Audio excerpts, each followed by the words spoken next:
Aric's friends bit off a little more than they can chew. You are now watching WhoDooTV. Welcome back to WhoDooTV. I'm Hoosier. And I'm Jared. Today we are talking about X-O Manowar number 12. Yeah, this is a awesome book. We've got Matt Kindt writing this one with art by Ryan Bodenheim and colors by Andrew Dalhouse. This book, I think it looks great. And this book got me so excited. I think Matt Kindt killed it on the story. I love this story. He's always killing it on the story. I know. He's done a great run of X-O so far. It's been a go story. And yes, I've appreciated it. About a year into it now. Issue number 12. Yeah. We may get into some spoilers today, guys. So, pause, read, come back. Let's talk. Yeah. Interesting story. We started off 11 where Aric was crucified on the dinosaur bones things. Right. Made an alliance with Basil. Everybody's against him. Shon's against him.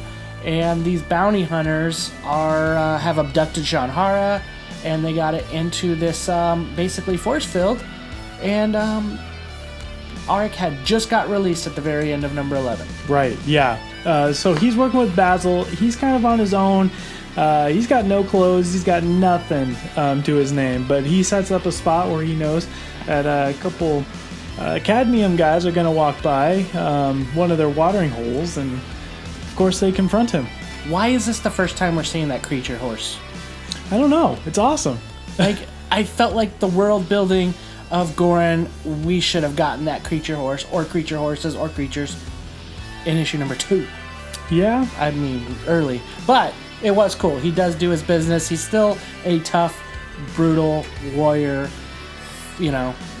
from the get-go without his Shanhara. Yeah, with one arm and naked, he still kicks butt. Mm-hmm. Yeah, and it's awesome. So he's able to, he comes up, but then we switch over to the bounty hunters. Right. And they're discussing what to do with Shanhara. Do they sell it? Nobody touches it. Let's all just wait. Let's wait till we get our money, and let's see what happens. Right. Don't press the button. Don't touch the red button. Don't. Okay. Yeah. Yeah, exactly. I mean, we've got one bounty hunter, of course, who doesn't want to play by the rules. He just wants to see it. He just wants to touch it to see what's going on with it. Mm-hmm. And it starts to encase him, and he starts to feel the power of Shanhara, and that it's this living being, and he could just feel it coursing through him until he becomes alien orange juice. Yeah, he gets pulverized and pretty much absorbed back into Shanhara, which is something new. Yeah, it was really weird. There's no guts underneath the force field. No. Just Shanhara floating. And they were like, oh crap, there goes our friend. Yeah, I know. He's At least done. They only have to split the bounty 3 ways now. Right. They cut that down. Yeah. But we then go in to meet the new Knights at the Round Table of Gorin. Right. And the council. They are getting to the council. And you get to see Bruto and his craziness, weird traitor ways. And there's some tension there. Yeah, there is a little bit of tension. I mean, Bruto was a traitor, and they will always see him as a traitor. And the only reason he's out is because he's got some value to add to this council. I don't know. It's a little weird, Right. Like, yeah, he's the one who hired them, hired the bounty hunters, and I guess he's kind of leading this march. But yeah. Aric comes in, and he starts telling the story about what he learned from Basil, apparently, that Bruto had paid the bounty hunters for his head, and not just to have the power taken away and basically restrain him. It was a little bit more, and that is a lie to the rest of this council, and there becomes little internal fights everywhere, and Shon's pissed off, and Yeah, but then all of a sudden the bounty hunters come in and they decide that they're just going to finish the job right now. They're going to kill Aric, get their money, confront everybody who owes them money. But Aric he's trying to kick some butt, and they take aim and fire these poisonous shots over at Shon that Aric decides to take the bullets for.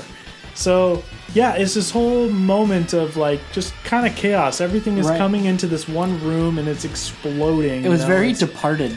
Yeah, yeah. All the different factions are coming together, and and it's nuts. I mean, people are fighting like crazy. Wynn's legs get blown off. Yeah, Ironside is severed in two. It's like, what the heck is going on? Oh. And then lo and behold, this little sneaky thing starts coming up somebody's leg, and it ain't a snake. Nope, it's actually armor. It's actually armor, Hoosier. It's armor. Shannara, which is awesome. Somehow Shannara gets out of this force field. This, only biological material can go through this force field, and Shannara is able to make it through. Somehow, we'll find out probably in issue 13. I dug that conversation. That basically was Aric talking to Shannara, like, sorry. Yeah. I apologize. Like, you're more than my armor. You're my skin. You're part of me. You're a gift. My body. You're just my power, where it comes from. And there was this connection that these two had, that realizing that they needed each other. Right, yeah. And, I mean, I think the last page of this book really brings it all together. It's Aric as X-O Manowar in his full armor, full capacity, and just like yelling that this is enough and we are done. And that's where it ends off. The conflict in this room isn't even resolved, but we see like the tables have turned and power has shifted back to Aric's hands. Like he's got Shannara, he's got the righteous anger, he's got everything behind him, and it's gonna get real. Right. I enjoyed it. This book led up to a great piece to where we are going to get some fireworks in number 13. We're going to get some resolve a little bit to Gorin, I believe. And I don't know where it's going. Yeah. But I feel like we're going to get some resolve. And that's the kind of story I want to read, is where you see that you're getting to a point, but you're also kind of not sure where that point is, where it's going. Yeah, I agree. We know that Aric is supposed to return to Earth in issue 14, so something's gonna happen in 13 here. It's something's gonna drive him back home, and we don't know what that is. And you're totally right. Like, this has led to this moment where the next steps are just unknown, which is exciting. It's like, where it's going, but how are they getting there? Right. Which is great. I think that's excellent writing, and it's exciting, Yep. And so you have 13 is going to be the end of March. 14, the end of April. 15, Harbinger Wars. Right. Or May, you know what I mean? So it's leading up to that timing that, you're going to see some fireworks happen. And it was great. There were some things that I had about the art that I liked, I really enjoyed, and then there were some things I didn't so much enjoy. But ultimately, it still was good. I don't like the short-haired art, but ultimately, it was still good. It was still a nice, clean book.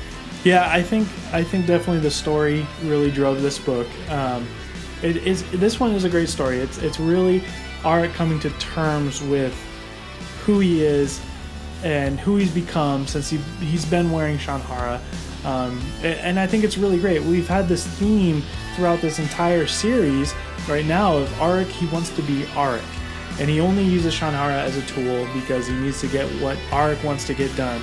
But this is the moment where he decides for himself that, no, I am X-O Manowar. I have Shannara with me. We are a partnership. We are one, is really what he's saying. And I think that's really powerful. And just the way that they got there was really interesting. It's been an awesome series so far. And I think this is just a great way to move toward the ending here. Right. And I agree with the artwork. There were a couple things, a couple actions which were hard to kind of understand what was going on panel to panel. But in the end, we got the gist of it. We know what was going on, and that's why I'm leaning more on the dialogue and more of the story that was there. And that's why I think this is such a good book. And I think that's something you could always trust Kindt in to give that to it when that's the case. Right. Yeah. And Dalhouse, his colors are always great. I just like that. Like I said, that last page. It's a single panel. The entire page there. and it really shines for Ryan Bodenheim and Andrew Dalhouse. Like it's awesome. So that was super cool.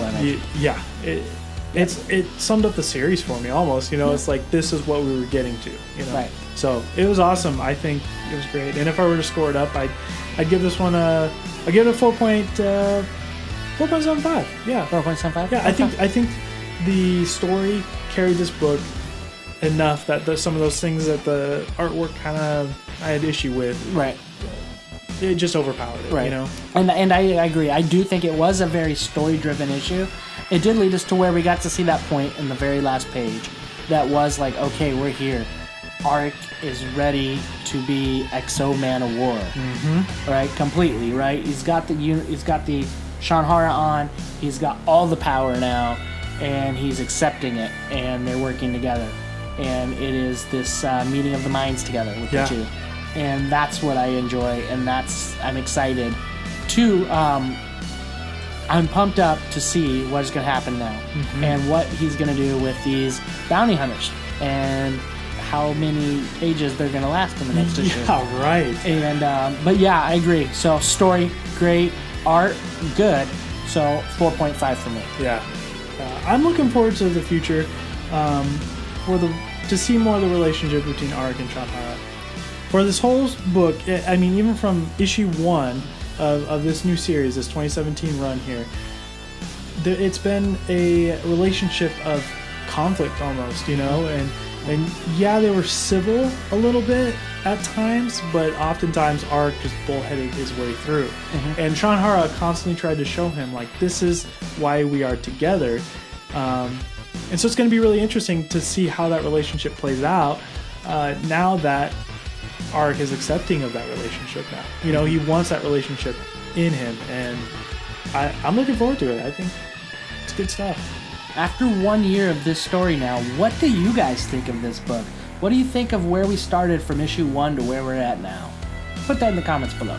Hey, if you like this video, be sure to hit the like button below. There's also that subscribe button down there too. Make sure you punch that. We'd appreciate it.